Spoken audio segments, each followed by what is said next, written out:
Just wanted to let everybody know our next status update meeting is Monday, November 4th. So it's not on Tuesday. This is a polling place next Tuesday. So just want to make sure everybody's aware of that. All right, item 1, Justice Center update with Mr. Mendez, please. Good morning, Dave Mendez with Turner and Townsend Fury. An update on the Justice Center expansion project. Giving you an update to our sheet. And I apologize for it being so small. You can hardly read it without a magnifying glass. But when I go to that full format, that means that we've got updates on actual costs. So those other columns then are important to show you. And I'll go through that as after we get through what we've done with changes to date. So moving on to the actual changes, so design contingency usage. I've been getting some numbers. I don't have those finalized in this sheet yet. We haven't gone through the approvals yet, but one coming up that I'll route through you for your approval is this DC 20, which is the first yellow highlighted item. The rough order of magnitude that we had come up with was $60,000.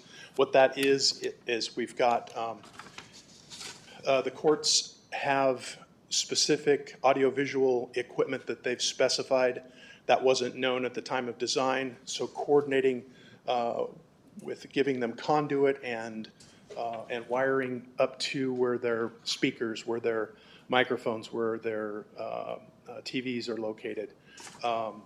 That was a gap in the scope, and we've allotted $60,000 for it. Looks like it's going to come in just under 50, so we're starting to get some of those numbers in. The next significant number is down in gray, down at DC 32. We had the color that was selected for some expansion joints didn't match the way it should have, so we're going to have to remove and replace some of those, or we have actually done that. That was for $3,100. That was, again, it's color, so I don't really get involved in that, but that's an architectural thing that they said they needed to change. So there's some light fixtures on the north entry that they're going to have to change out the fixtures on. They're not casting light in the right way, so they've got to put a different fixture in there. We are looking for a credit. One of the items that we noticed in comparing the existing facility to the new facility is they had designed this with what they call a P-lam door, so it's a plastic wrapped door.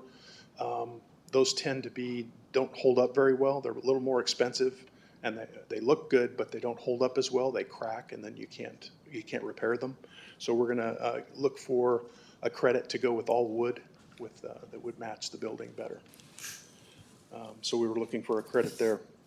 Moving down to the construction contingency use, I think the significant portion of that is I'm starting to get numbers in on this fireproofing that we've been talking about, that we were looking at a ROM of $100,000 to $150,000 for that additional fireproofing, and those numbers are coming in significantly lower than anticipated. So you can see there's that C.14 is $5,500. We were thinking that was going to be $50,000.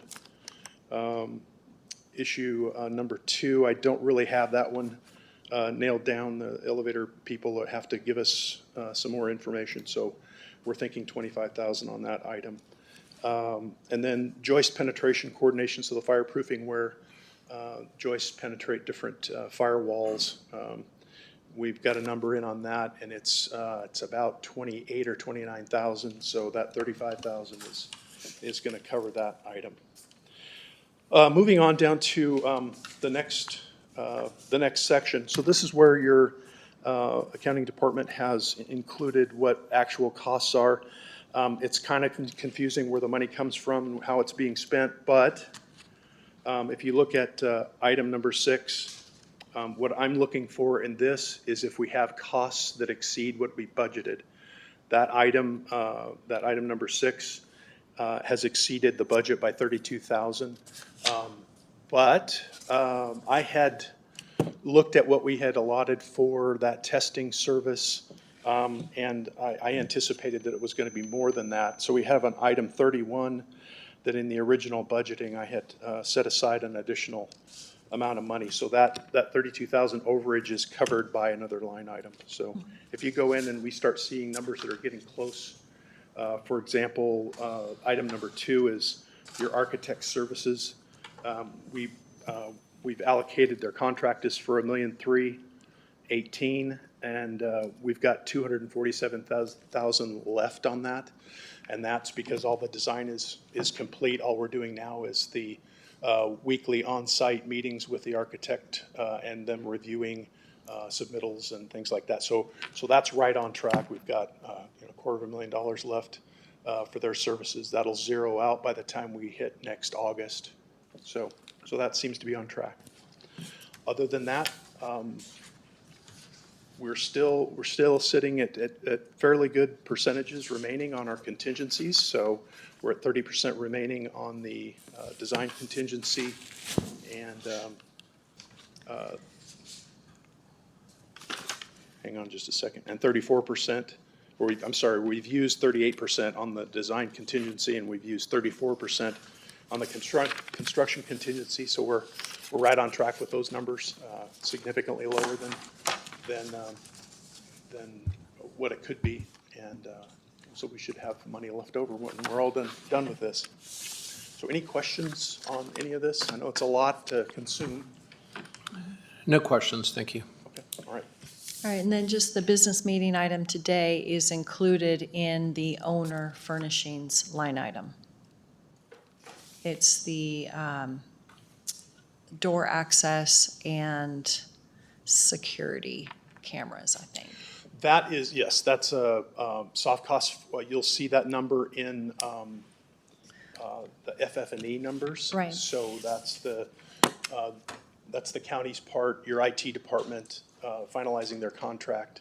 I didn't realize that was coming up to you. They had asked if they need to go through the same process that I've been going through and getting your approval, and I said, yes, they need to do that. So that is a number that's less than what they anticipated because the contract is actually covering some of those costs. So they're only providing pulling the wire and setting the cameras and providing the swipes for the access control, where the contractor is supplying all of the conduit for that. So that's been coordinated, and it's less than what we expected. So the FF&E isn't going to take as big a hit on that item as we anticipated. Good, and it still looks like we'll have enough for furniture Oh, even with yes. that item. Yeah.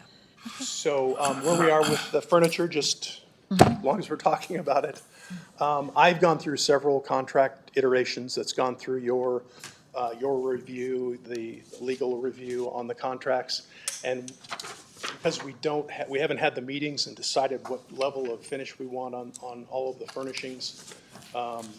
We took a stab at and I think they took a worst case scenario, and we came up with like $650,000 for furnishings for this building, which is actually less than I would expect a building of this size. But it was just, it was all wrong. So we decided not to enter into that particular contract. And we're going to go through the design process and meet with the departments, determine what their needs are, and then price that out for you guys to review. So that's a contract of $16,000 for the design aspect of it. And I guess with your blessing, I'll go ahead and enter into that contract with them, since that's within my authorization, and get that started. I thought we had an ROM of $30,000 to $40,000 for the design. That was including some installation costs, and we Okay. don't know what that is yet, so I don't want Okay. to even enter into that contract. So, Perfect. So this is just the design and the 16,000. consulting. So. Okay, so thoughts on the 16,000 furniture design and consulting contract? I can run that through the normal process and have you review that scope if you'd like. At this point, it's a kind of a time expended, not to exceed 16,000. So. That's fine. Okay. Okay, Bill? I'm sorry, what? So the $16,000 contract for design for furniture to go in and help the departments decide what exactly they need.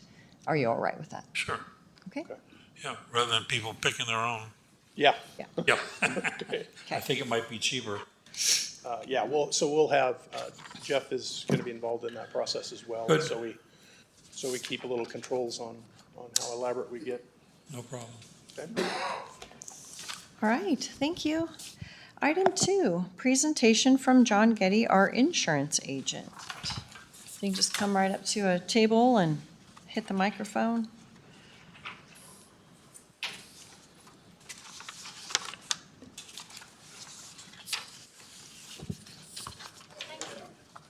Thanks, John. Thank you. Thank you.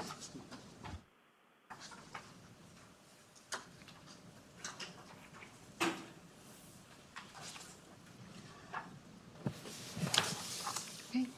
So, for the record, I'm John Goedde from Insurance Northwest. I represent the county with ICRIP, the insurance carrier.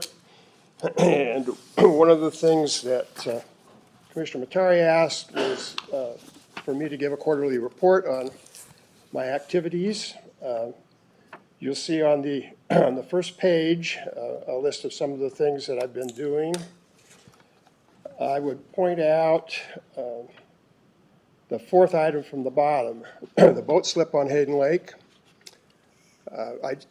I do a lot of underwriting by driving around. I found the sheriff's boat out there with a boat slip. So I asked the auditor's office, and it turned out that the county had entered into an MOU with the city of Hayden, and they were supposed to insure that dock. I had no knowledge of that. So one of the recommendations you're going to find on the next page is that we figure out a way for me to coordinate with legal to make sure the contracts that the county signs, including MOUs, have the right insurance provisions, and we don't get caught blindsided. Another thing that came up when we were talking about Kootenai North was that the detectives had moved their contents out there, and I had no knowledge of that. So I need to sit down with the auditor's office and figure out a way when departments move from one location to another that we can transfer their contents from one location to another. And along those same lines, when there's time available, Erica in the auditor's department was trying to come up with a list of common names because the building names that I have on the ICRIP inventory don't necessarily match what's in their asset inventory. That's not a high priority, but it would be nice to get that part done. And from here on, I'm going to try to concentrate on walkthroughs of buildings.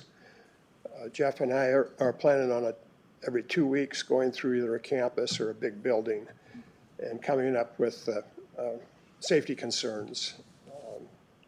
Cecilia is working with Alicia at the State Insurance Fund for her to come along, which will give us another dynamic. I think that really concludes my report unless there's some questions. Okay, any questions for John? Well, we just got this, so it's kind of hard to have questions for you right now. But what does PRCA stand for? It's the Professional Rodeo something association. Cowboys. Cowboys? Okay, so what were the issues with that? Their insurance required that we name them as an additional insured. That's against code. Fair staff went to a rodeo in southern Idaho and found someone that would be willing to write the insurance naming the association. Okay, process 68 renewal certificates. Why so many? Every year at renewal time, ICRIP provides me with a list of certificates that were issued over the course of the last policy year that I issue. And we went Cecilia and I went through those and culled the ones that were no longer appropriate, and we ended up issuing 68 certificates.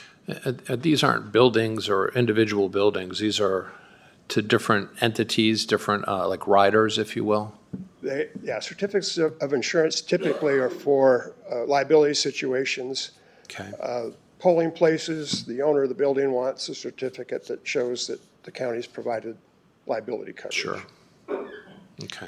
There are some instances where leased equipment requires a certificate. So essentially, it's kind of a notice to a third party that we're insured. Yeah, they're for third parties. Okay. Any other questions? No, but I'll take a look through this more. I might send you an email. That'd be great. Happy to answer them. And thanks for doing this now. Not a problem. Look forward to next quarter. All right. Yeah, And then if maybe- we could just get it ahead of time, like Friday or Monday before the Tuesday meeting would be helpful. That's what I was going to ask. Thank you. Thank you. Okay, item 3, Casey North Remodel, and Director Voller, are you on the phone? Yes, I am, Commissioners. So, good morning, Jeff Voller for the record. Not a lot of activity that's new with Kootenai North right now.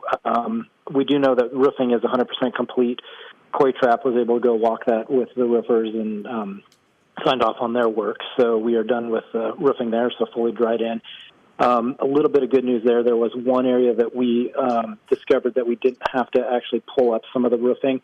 We were able to overlay the existing, and that saved us about $5,000. So there's about a $5,000 credit to that job for that one portion that we were just able to overlay, and that did not impact the warranty. So we found a little bit of savings there. As far as interior work, we're really waiting on some of those long lead item materials to ship. So ballistic glass, we finally now have confirmation that that will ship out at the end of November. That's for the admin area. And then also the glass for the to go into the admin area for the doors. Once that glass comes, Stancraft can go in and finish completing that little portion of the doorway remodel that they're going to do there. Short of that, we are our maintenance team is working in the evidence area, just getting ready to move evidence over. They need to build some desks and frame where the evidence lockers will go, so they are busy working on that. And that's about it for Kootenai North, unless you have any questions specifically. Questions? No. I do, Jeff. Can we get an updated cost and kind of where we're at with the items? Yes, we can certainly do that. In fact, Brandy and I were talking in Will Clinkenflist today, and we are setting up a meeting later this week, and we'll be able to bring you an updated budget next week. Perfect. Thank you.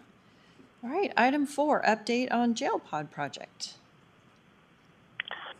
Again, Jeff Fuller for the record. Really not a lot to report with jail pods other than we have initiated phase 2 with Sletton, so that means we are going to continue with the design work to finalize to get us ready for plans that are ready to submit for permitting. That will roughly take about the next 2 months, so it's going to be a relatively slow process while they are just doing the design work on that. If anything significant comes up from that design process, I will let you know, but we just anticipate it's really wrapping up the final designs that they just need time with based off the 50% drawings that we've been working with to date.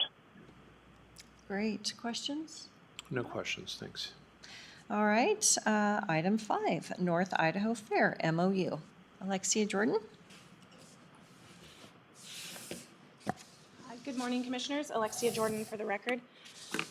Thank you for the opportunity yet again to explore the MOA that outlines the future of the fairgrounds. In your packet, you'll find the newest version of the MOA, which was revised by Pat Braden and sent to the county for your consideration on October 17th. As you know, the purpose of this MOA is still to instill the confidence of our citizens and stakeholders. Securing this agreement provides us the long-term stability we need to encourage our donors and proceed with some major facility improvements. So I hope you've had the chance to review it, and I would like to know if you have any concerns you'd like to address at the moment. Otherwise, I would like to request your permission to put it on the next business meeting. Okay. Bill? I have no questions. No, I'm fine with it. Pat went through it. Okay, so I do have questions, which it's probably more to the auditor's office. So it requires that the county collect taxes for fair purposes as authorized by law and transfer the monies. So are you asking for your entire levy amount? No, no. Just safety and security that it's there. Okay, But no, we don't intend to ask for that. okay. And then on item E, provide for police and fire protection, is this for the standby services or is this just in general? Standby services.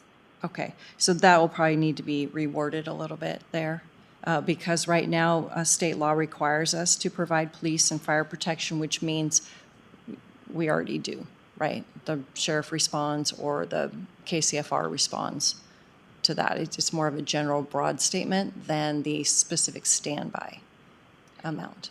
That might be a whole discussion in itself because we pay an additional $11,500 in addition to what you guys are paying for standby for that. So I guess that's open for discussion, and Pat would have to weigh in. Okay, yeah, so that would just be an issue there.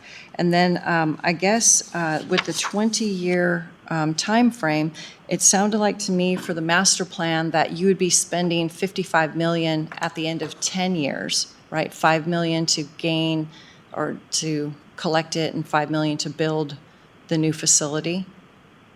5 million? I wish. I'm No. sorry, 55 million. So 5 years to to raise the money and then 5 years to build the facility. Is that what I understand? 10 years would be I think that's a good estimate. Okay, so then if this MOU is only for 20 years, that means that $55 million building would only last 10 years potentially? Well, we'd love this to be a 99-year lease, but I don't know if you guys want to get your approval on that one. Sure. So this, I think, was just a place where we could hopefully you guys feel confident and we feel confident as well, and our stakeholders. Okay.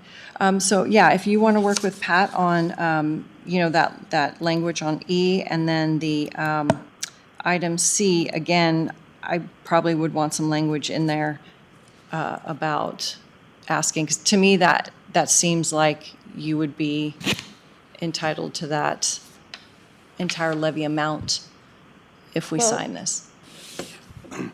Commissioners, We Pat have Braden, that. Civil Deputy Prosecutor for the record. On C, it just says as authorized by law. It doesn't specify any kind of levy rate. So I'd be comfortable with it as it is, but at the same time, we can add a little bit of language just for, clarification's sake. On E, I'm not really understanding what the issue is, I guess. And I'm certainly willing to reword it as needed, but I'm not really understanding what the issue is. Historically, the BOCC has covered about $8,000, $5,000 to $8,000 for the fair itself to Right. have standby ambulance. Okay? So that's separate than what state law requires, and that's just making sure that there is police and fire service available to the entity, my understanding. And so Okay, but not, they're asking for, now it's $11,000, I think, on top of that 8,000, is that right? Actually, this year, I think it came in at about, standby services was $10,200, don't quote me approximately, but around $10,000. And the first aid services for the fair was $11,500 approximately. So we, the fair, paid for the $11,000 for this first aid services. The other piece by state statute, to my understanding, and we do have an AG opinion on this from several years ago when this came up, which I can share with Pat. It discusses 22-206 and 22-209. oh, yeah, I think, I agree that should be better reflected under both 1E and then also under 2, the Fair Board's obligations. So I can work with Alexia to finalize that. Okay. All right, the only thing that I probably would just kind of have pause with is the modifications and the termination, that it has to be written agreement for both parties. And if the Board of County Commissioners,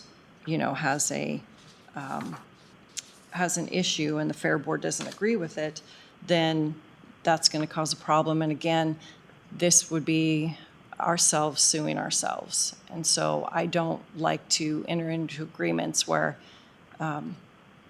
it opens us up to liability that is not appropriate. So, so I don't know, Pat, if you can kind of look at a way to maybe word.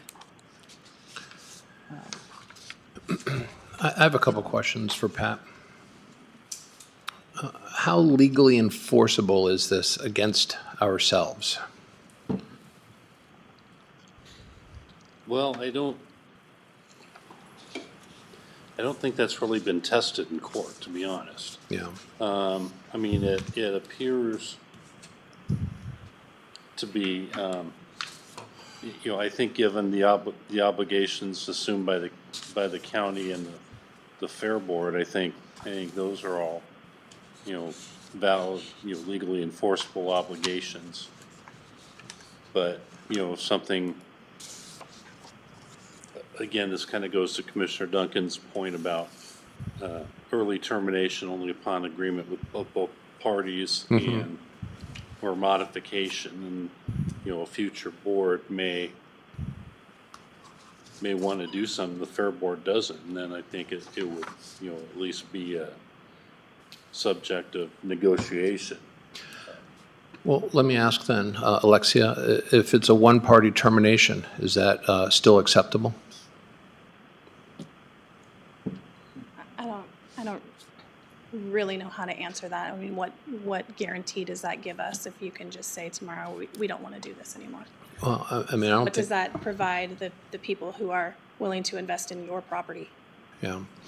Well, I think the intent here is that if they do invest, the more that has been invested, the more that has been built up, the more difficult it should be to switch to a different venue. Because what's the point of putting the money in? And this board is in essence trying to say, we want the fair to stay there for a long period of time. So if you're able to make these investments sooner rather than later, I think if anything, that ensures the location remains the same. I do understand the point of, one-party termination versus two-party termination, and the enforceability of it. So, it's kind of goes back to the leasing to ourselves. That issue is, so I guess, that would be a question, how much of a point would that be?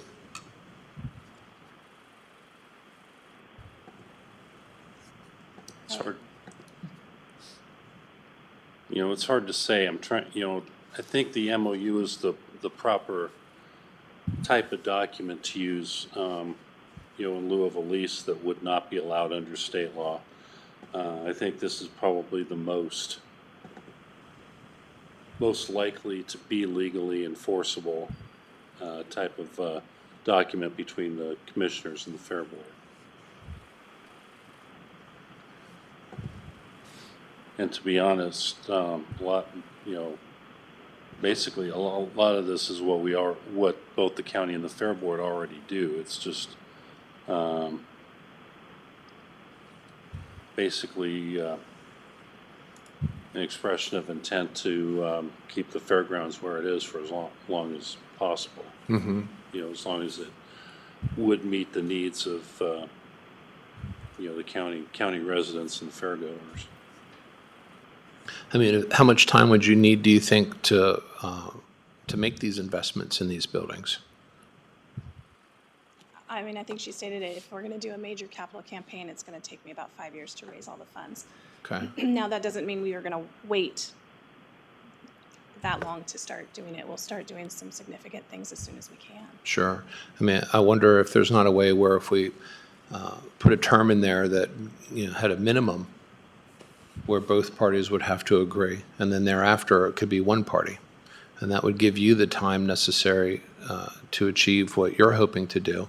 Because at some point, let's just fast forward, and let's say by year 8, the fair hasn't done anything. Sure. So there's like kind of a non-performance, if you will. Should the board be bound further into that? So is that something that could work?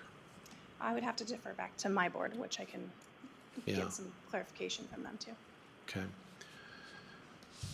Is that something that the board here would be open to? Is some minimum where we're committing to the fair, this minimum, and thereafter it's a one-party termination? Yeah, I mean, I'm always I looking mean, at would 10 things, years so- work for you?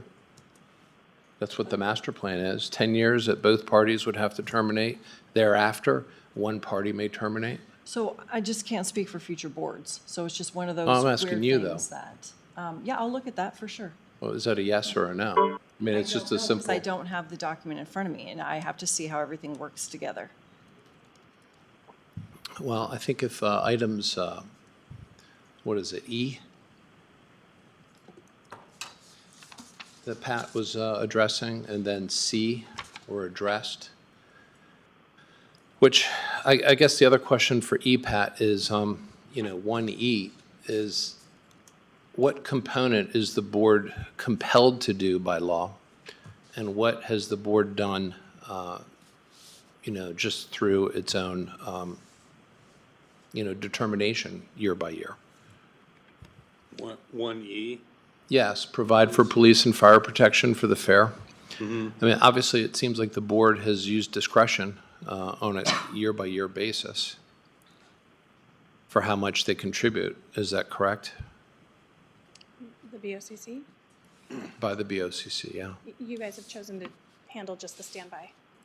yeah. But that's through the board's discretion. That's not because Yes. the board is compelled to. Correct. Yeah. I mean, I think there's state statute that speaks to this, and we still probably don't see eye to eye on it. So and I have that documentation as well, so I can share it with the board and Pat.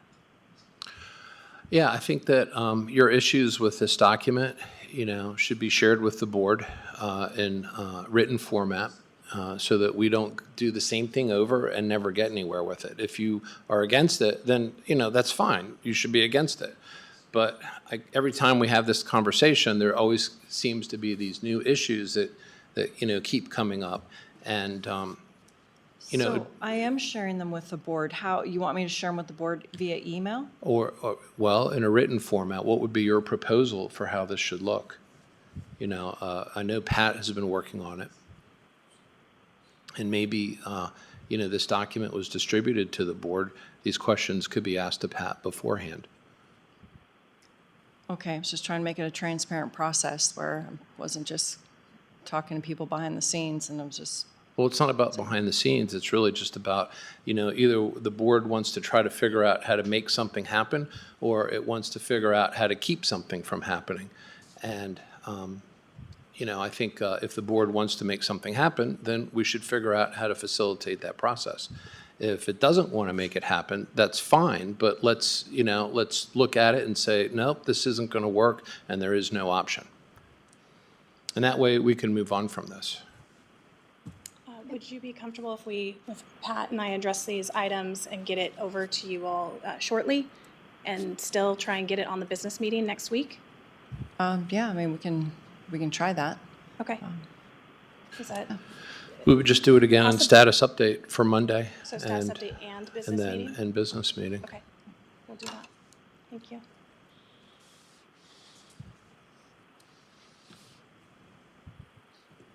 Okay, is that all on that item? All right. Item 6, community development reclass request. So, and Craig Davidson, our deputy director for CD. Good morning, Commissioners. For the record, Craig Davidson, Deputy Director Operations for Community Development. What I'd like to bring to you this morning is Board's approval to have Human Resources reclassify 2 positions. It's our intent to eliminate one of the FTEs by combining the Planning Assistant and the Administrative Secretary. Currently, the Planning Assistant is a grade 4, the Administrative Secretary is a grade 5, and we would propose to combine those positions into an Administrative Assistant position as a grade 6. There would be salary savings and obviously benefit savings by the combination of those 2 positions. Okay. Subject to questions or? Yeah, is it a greater, is it a net savings, or is it just some savings at this point? Net savings. So we will actually save more by making this change. Correct. Okay. It is a higher grade level to 6, the other two were 4 and 5, but there's a net savings, the difference in salaries plus benefit savings of 1 FTE. Okay. And then I know typically we handle this in HR, and you guys wanted to get a head start on it, so that's fine.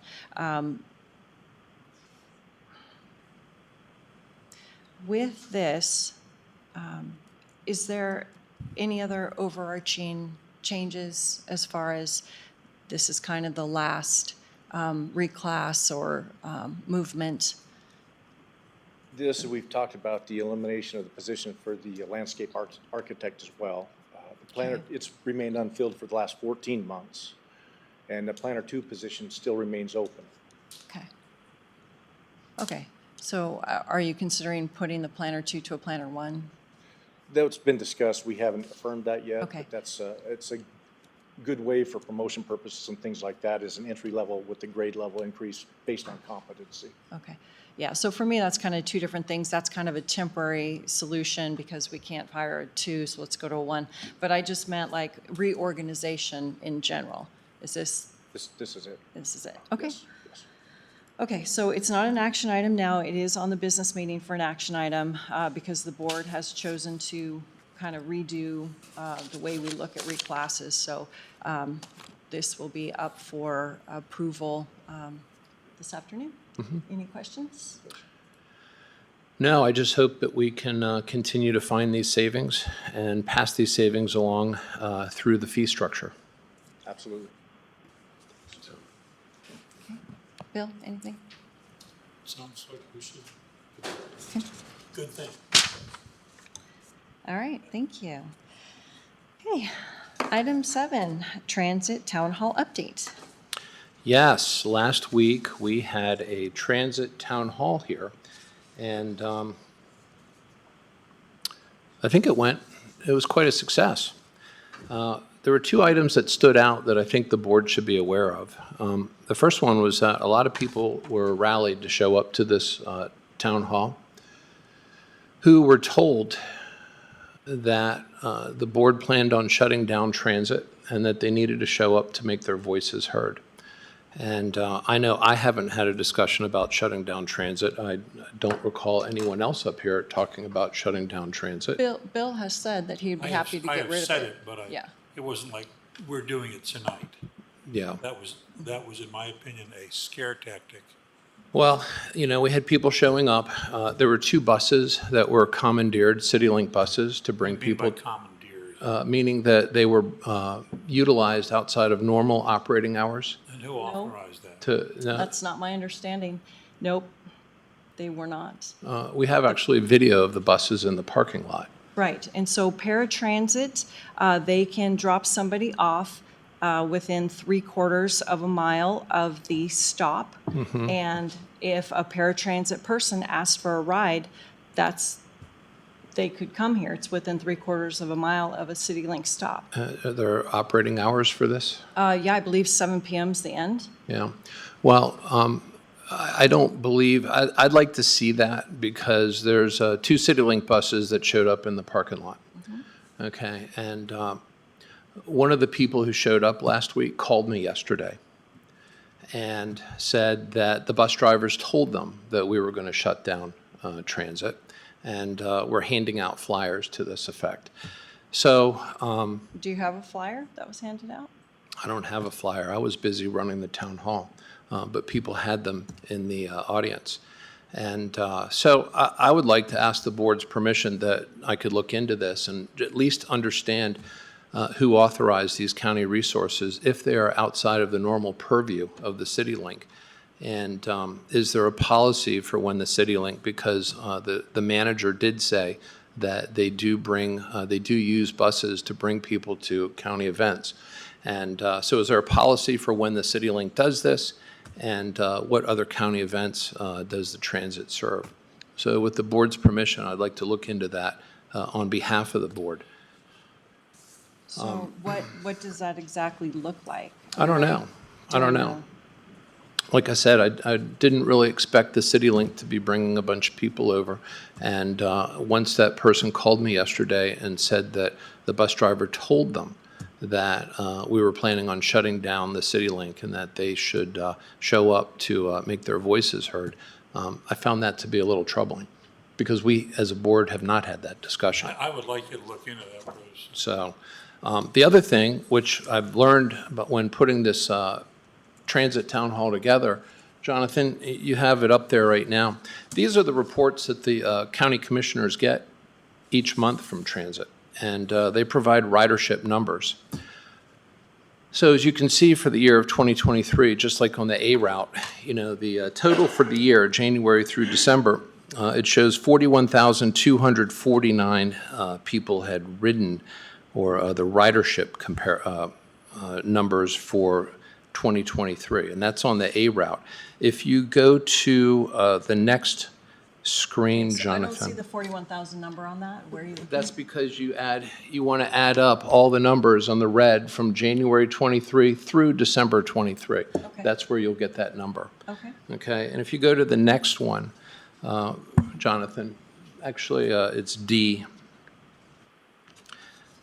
We were given a report of ridership numbers by route.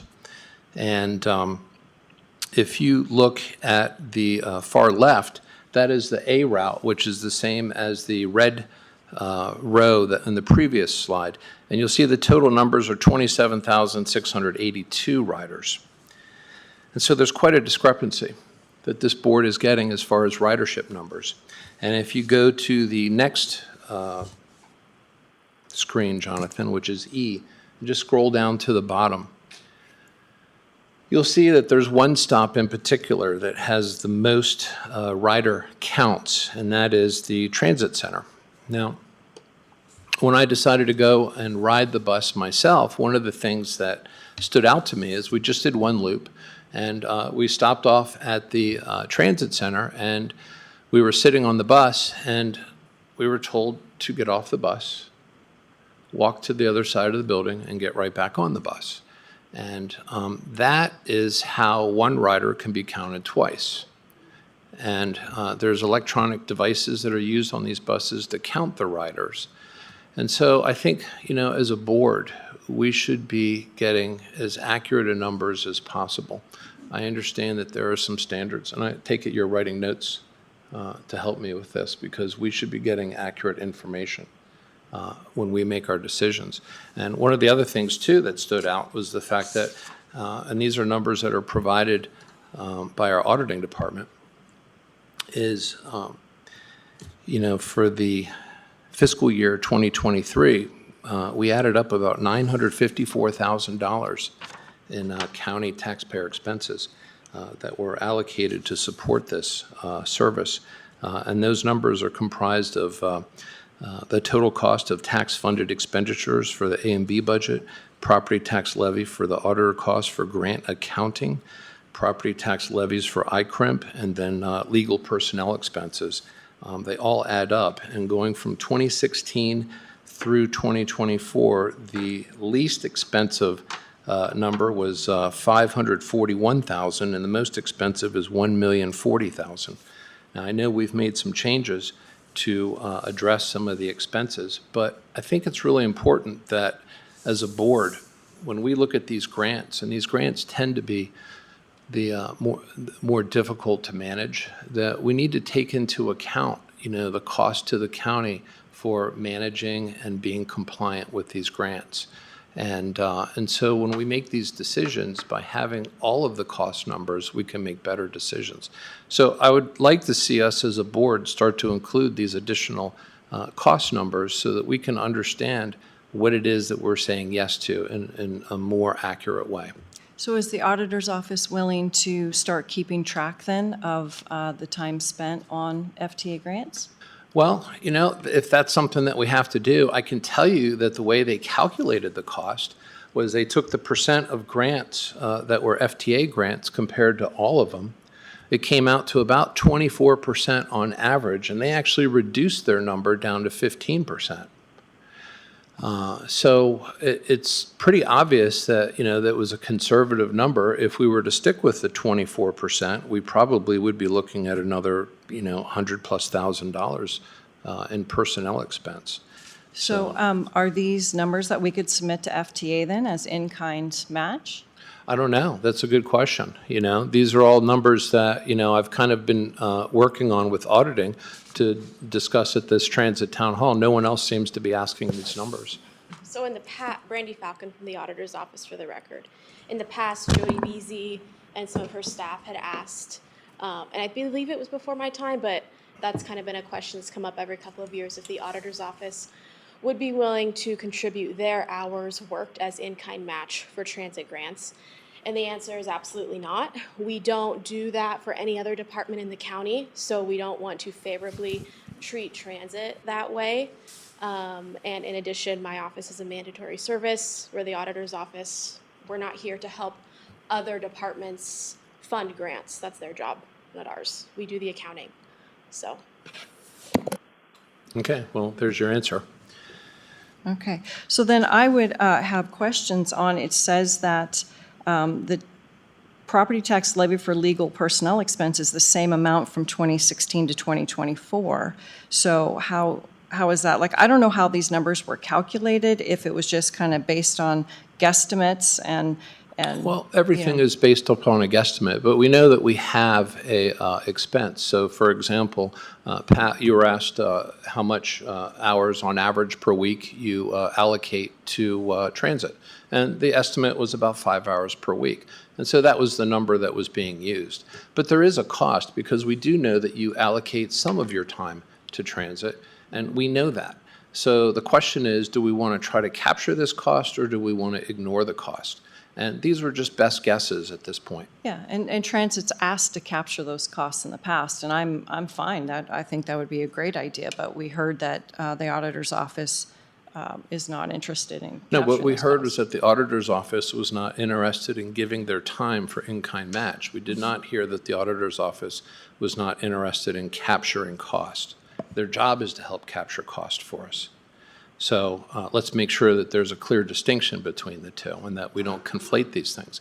If this board wants to, we can start setting up, time management systems so that we can capture the cost, the amount of time that someone puts on a particular job. But that's different than giving it as a form of match. Okay, so I was under the impression the auditor didn't even want to do time management, but if they're willing to do that, that's great. Yeah, I mean, that works. We get, good solid numbers. If we're going to be making decisions on these numbers, I'd rather they not be based on guesstimates. I'd rather they be based more accurately. Well, right now, these decisions are being made with zero impact, meaning that they're not even being taken into consideration. So if anything, we need to at least be cognizant of that fact.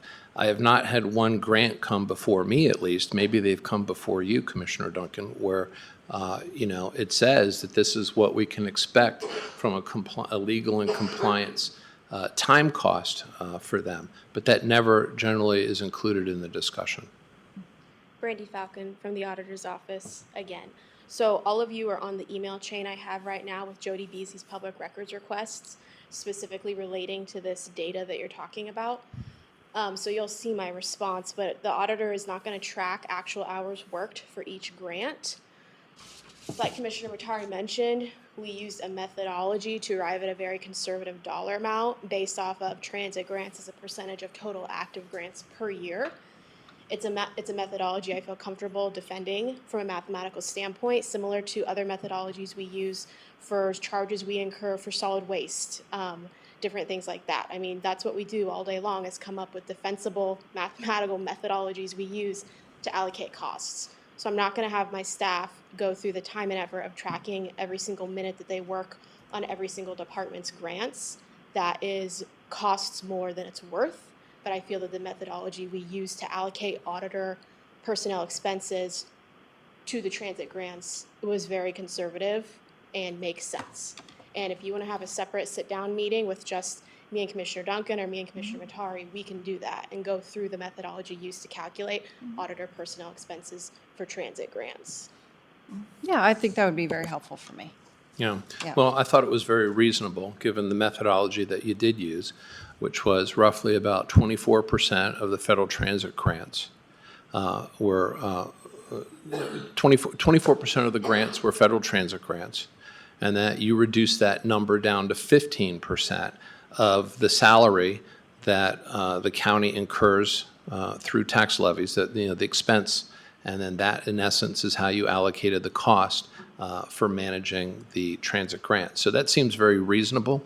As far as getting an exact number, I don't think that we'll ever be able to get an exact number unless people are connected up to some sort of time management software to log it at a, you know, a minute or fraction of a minute or hour type methodology. But what I can say is that it has never been taken into consideration. And that, in essence, is really the discussion, is at what point will this board take some cost that is incurred by county taxpayers to manage these grants into the decision-making process for accepting more and more of them. Because over time, we have been accepting more and more of these grants, and they require additional, they're a little bit more stringent from a compliance standpoint compared to other federal grants. And so I would argue that it's only prudent for a board to consider these kinds of costs when making these decisions. Okay. And then how much time did you spend in the transit office with transit employees in, especially with the numbers, how they come up with the numbers and what they're required to report for FTA standards and all that? Well, I've spoken with transit a number of times as a commissioner. As far as hours in the office, I'm not quite sure I understand the link there. But what I can say is that the transit manager was asked to provide, you know, the story of transit, what it does in the community, which I completely believe that the transit system does play a significant role in this community. Mm-hmm. I do. My only issue is the fact that the county has become the backstop for providing services for the benefit of others without the others being legitimate stakeholders. And so what happens is that the county taxpayer ends up footing the bill. They subsidize some of these services that are for the benefit of others and not every county taxpayer. Every county taxpayer pays money to the county. Therefore, they should be getting the benefit of the county services that are provided. All of them, not some of them. Okay, so like veteran services, even though those, you know, are not all county citizens who are getting taxed are veterans. So we have a lot of community development is one of them. Mm-hmm. County taxpayers subsidize community development, but yet they don't get the benefit if they don't use the services. So again, we have county residents, county citizens who actually use the bus service. So. Well, going back to community development, I mean, the fact of the matter is that the county is allowed to charge a fee for that service, mm-hmm. right? And our accounting methodology has not been able to actually charge a fee that covers that service. And if the policy of this board is to get the county taxpayer to subsidize, for example, community development, so that the fees can be lower, then we should have that policy. But that's not been our policy. The 2 years that I've been working on the budget with you, we have adjusted our fees to try to cover the cost. Mm-hmm. So, you know, again, I just see this as a conflating of these issues. Again, if the board wants to subsidize a particular function, we should do it with the understanding of exactly what that cost is, okay? Up to this point, that cost has not been discussed when it comes to transit. We have the same issue with cities that incorporate, have their own growth model, can levy their own taxes, and yet don't our provide law enforcement is responsible for providing the services to them, and they don't contribute anything. And that seems inequitable. That doesn't sound right, to me at least. But if the board chooses to have a policy to provide law enforcement services for incorporated cities that could pay for it themselves but choose not to, then let's have that policy. Okay, and so this is just a discussion about the true cost numbers that the county incurs for a service that it has been providing largely for the benefit of the cities. And I've talked with a number of the city folks, and they don't disagree with that. They get the benefit, and we're on the hook for covering the expenses. Well, thank you for digging into it. Well, you're welcome, and I look forward to having more discussions about this. Okay. Anything else, Bill? Pardon? Anything else on this? Yes, I'm absolutely opposed to the bus system. To be very clear, I think it's a lot of money for a few people. And the fact that the numbers are often, or at least once, counted twice, and that they've used buses to come here en masse to protest, if you will. I am just, I've been trying to get solid numbers on transit since the day I got here, and it hasn't been possible. They have not been forthcoming. All right. Item 8, contiguous parcels of tax deeded land. I think this was brought up last week. And when Nancy Pluff was here, she'd gone through these slivers of parcels that are owned by, well, it's not, owned is not technically the right term. But through tax deed process, the county is now the trustee of them. And this particular project did not move forward after Nancy left. But what I did find out was when she did leave, it looked like apparently most, if not all, the slivers had been reached out to surrounding property owners. And we got some, I don't remember exactly how many, but we had gotten, several sales throughout the last few years. And so I think that we can continue the process and maybe even go back to some of these slivers that were not captured, or not purchased, in case surrounding owners have changed. So it's just kind of a discussion on how the board would like to proceed with this former practice going forward. You have any thoughts, Bill? No. No. I guess my first question is, how do these little slivers end up on the county roll? And what can we do to avoid that happening? Because that just means that we have to work on getting them off the county roll later. So that would be my first question. And the second one is that I think we should send these letters out, but I think the letters really need to not look quite like a code violation letter, but maybe something a little more along the lines of, there's good news here.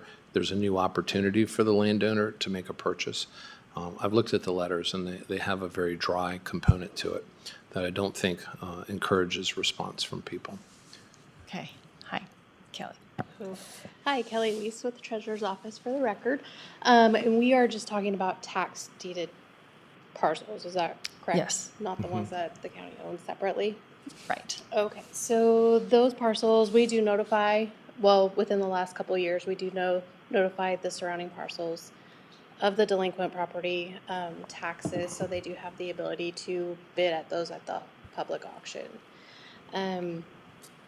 The slivers that end up being in our process typically come back from an audit based on mapping, when they audit the legal description on the previous deed and any warranty deeds or deeds after that, and the legal description is maybe they forgot 30 feet or put 30 feet instead of 300 feet. So those are all put back into the previous owner's name based on that legal description. So that is a lot of those sliver pieces that come through our tax deed process. We do also have some other parcels where the owner's not interested. Sell them, give them back to the county. We don't want them.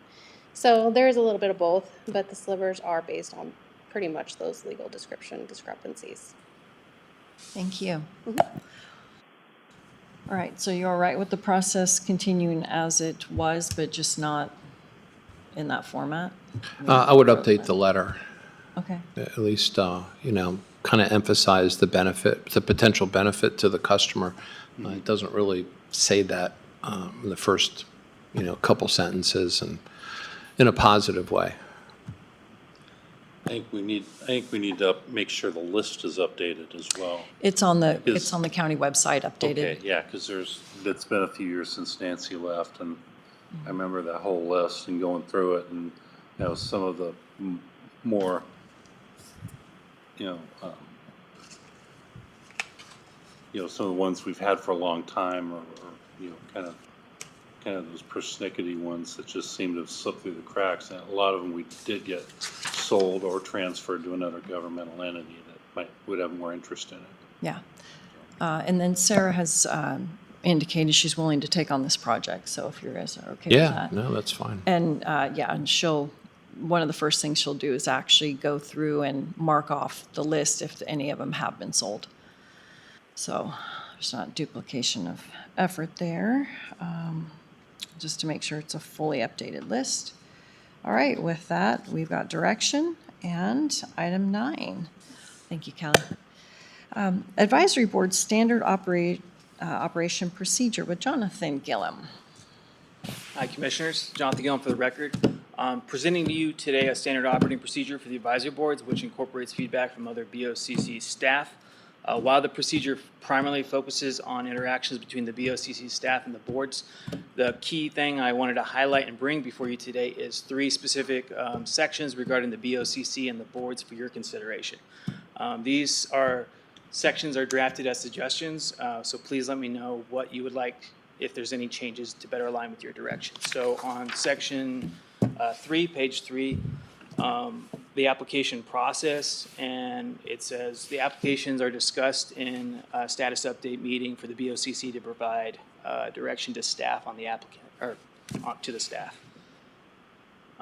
What are your thoughts on that? I'm in favor of that. I like that. What direction are you looking for from these?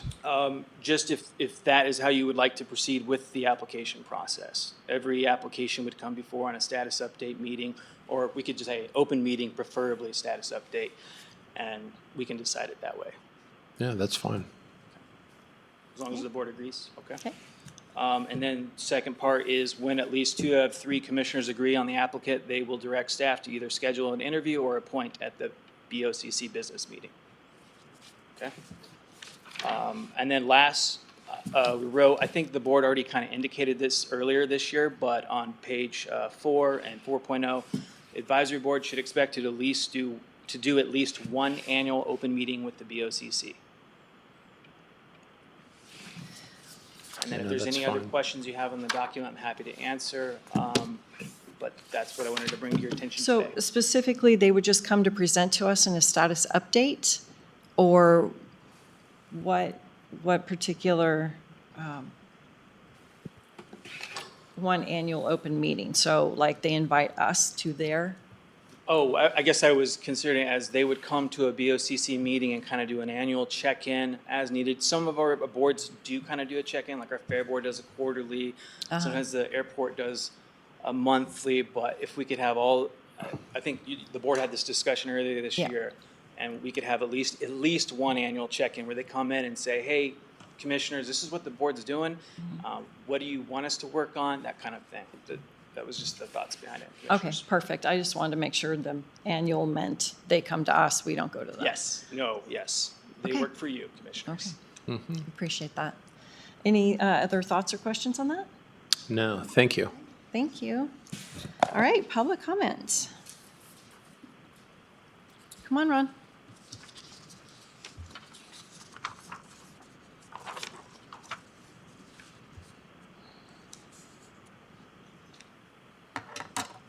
Good morning, Commissioners. Ron Hartman for the record.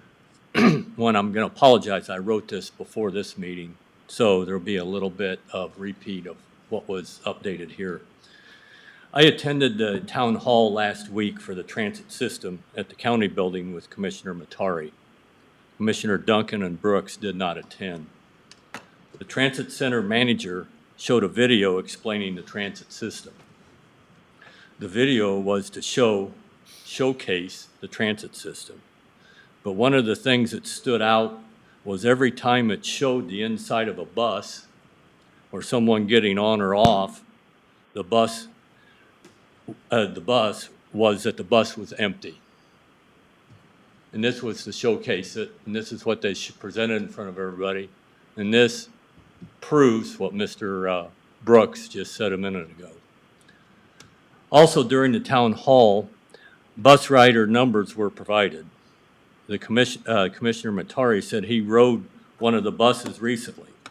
When he got to the transfer center, the bus driver said he had to get off the bus. The bus driver then explained he could go around the bus and get back on. What Commissioner Matari learned was then counted as 2 riders. Therefore, I no longer trust the rider numbers that have been provided by the transit system. They're going to have to do something to get the confidence back of the people on that. Because that, to me, sounds intentional double counting. The transit system only has bus stops in the cities of Coeur d'Alene, Post Falls, Hayden, and the Coeur d'Alene Casino. Now, these 3 cities and the Coeur d'Alene tribe do contribute to the cost of operating the transit system, but their contributions do not cover the total cost.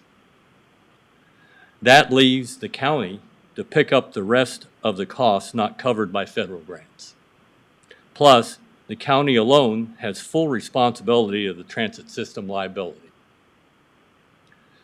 During the town hall, Commissioner Matari explained in great detail the county's total yearly proportion cost of the transit system was approximately $1,954,000, approximately $1 million.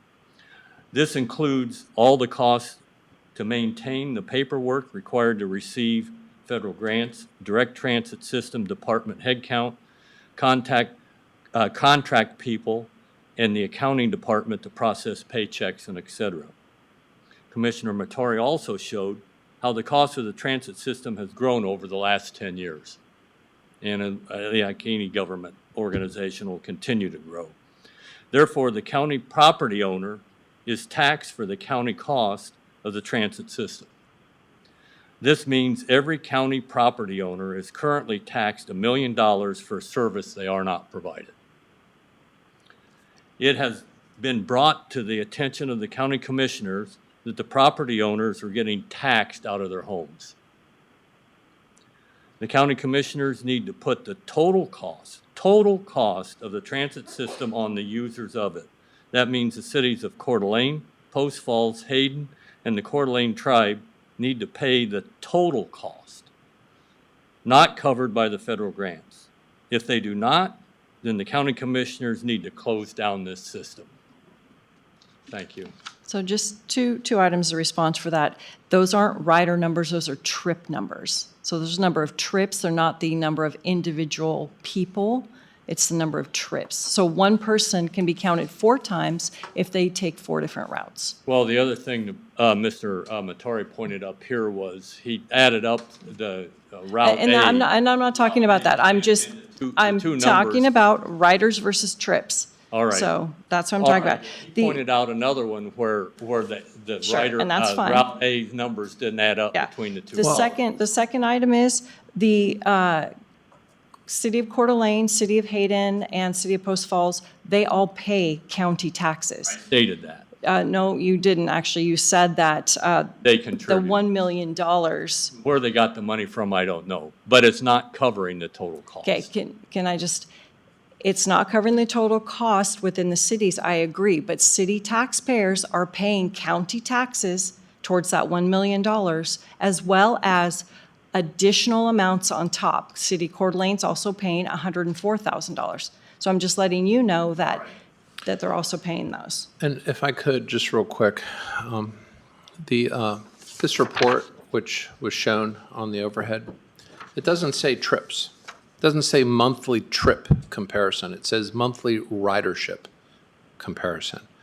So the use of words is very important, and if you're referring to trips, you should mention that. Frankly, I'm a little surprised. I was hoping that this board would be a little more ecstatic about the fact of identifying additional cost numbers that we've never taken into account on previous grants. So I'm sorry to see the reaction, but my hope is that any future grant applications, as well as the future board, will consider these cost numbers, even if they're not precisely right, but they're partially right, that we start considering this when we make these decisions. So I'm disappointed to see the reaction, and I was hoping for something a little better. Thank you. Well, sorry to disappoint you. I'm not sure what reaction you're talking about, but all this stuff is, new to me. Well, I mean, any time that we're discovering additional costs that we're not taking into account, ways where we can, be more efficient with taxpayer dollars, I would like to think that everyone on the board would be excited about that. Yeah, What's absolutely. surprising is the fact that, every place I start to dig into the numbers, I see huge opportunities for this board to make a real difference in county government. And it just doesn't seem to get the kind of enthusiasm that one would expect.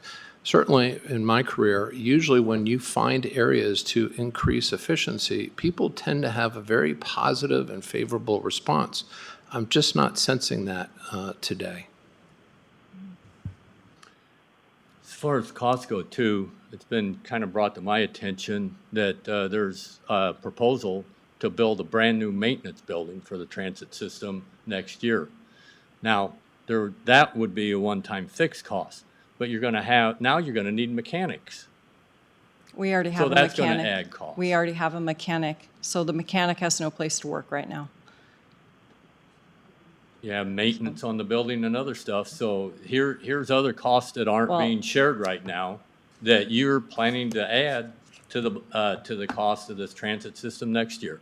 So again, I don't think there's enough transparency here about this transit system. Well, luckily, that's changing. Thank you, Ron. Thank you. Anyone else? Chairman Duncan, we did receive one comment from Harry Craviotto, and it says, let's do time management. Why do private sector do time management, but not here? I agree with Bruce, let's not cover costs. Why do we not know what our ridership is on these buses? That's all, Commissioners. Okay, perfect. Thank you. All right, 11:30. Oh, I'm sorry, Jerry, go right ahead. I snuck up here. You did. Jerry Johnson, Chairman of North Idaho Fair Board. Appreciate you guys. We're still going down the road with the MOU. Appreciate Pat's help on all that. We think we're really close. We're one of your few departments that costs the taxpayers nothing. We generate money. We generate, $30 million in economic impact. We're at a poised right now. We actually have money in the bank. We have people that want to help us. So we want to move forward with this MOU, so we can get something done. We have a facility. You think about the fair this year, 180,000 people came through those gates. That's the population of Kootenai County. So again, though, that's counting, like I went 5 times, so I was counted 5 times. I went 10 times and I didn't get counted at all. So, Okay. see, it So- probably evens out. And I agree with you, a lot of people go twice and different things like that. But we need a facility to serve this community. I'm a long-term resident, 40-plus years, and we went from one stoplight in Hayden to now I can't hardly get up 95. We got to serve that increase that we have, and that's why we need to go and build a bigger facility so we can keep those people here and serve their needs. Things like Rocky Mountain Elk Foundation, they're about ready to move because they're growing, but we can't. But we're the only facility that can handle them plus at a reasonable cost. So I hope we can see something next Tuesday at the business meeting and move forward with this. So, thanks. Thank you, Jerry. Okay, anyone else? All right, 11:15, meeting adjourned.